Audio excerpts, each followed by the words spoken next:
Tout avait pourtant si bien débuté, avec des spectateurs venus en nombre acclamer les Bleus et des Bleus qui à leur arrivée se dirigent directement vers les supporters pour les saluer. Tous sauf Patrice Evra en pleine conversation avec Raymond Domenech, mine fermée. Autre détail troublant, aucun joueur ne porte ses crampons. Pendant que les footballeurs français signent des autographes au bord du terrain, sur la pelouse un autre film se joue qui attire d'ailleurs le regard de Ribéry. Le capitaine Patrice Evra est en pleine altercation avec le préparateur physique Robert Duverne, une scène surréaliste comme toutes celles qui vont suivre.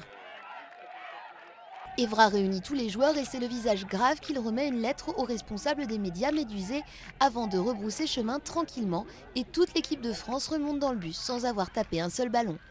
Incompréhension, stupeur chez les journalistes et le public, puis soudain, coup de gueule du directeur général délégué de la Fédération française de football. Ils ne veulent pas s'entraîner. C'est inacceptable. Pourquoi? Mais pourquoi? Pour quelle raison? Bah, dites-le. Je ne suis pas le porte-parole des joueurs. Vous le savez. Pour ce qui me concerne, c'est terminé. Je quitte la fédération. Je quitte naturellement mes fonctions. Vous êtes dégoûté. C'est clair, je suis écœuré et dégoûté. Poursuivi par des dizaines de journalistes, il ne lâchera rien de plus. Les Bleus enfermés dans le bus, rideau tiré, refusent de sortir. Le staff impuissant attend sur le terrain. Ce n'est qu'après de très longues minutes que Raymond Domenech, regard noir, s'approche des journalistes pour leur lire le communiqué des joueurs. Les joueurs de l'équipe de France, sans exception, souhaitent affirmer leur opposition à la décision prise par la Fédération française de football d'exclure Nicolas Anelka.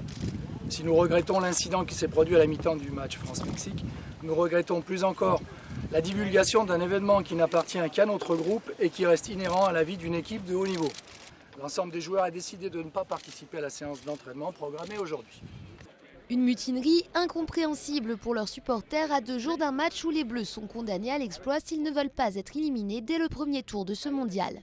C'est vraiment désolant pour les gens qui sont venus les voir et qui ne comprennent pas ce qui se passe.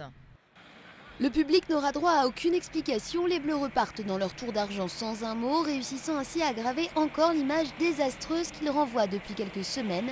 Pas sûr que dans ce contexte délétère, la France fasse une belle prestation mardi face à l'Afrique du Sud.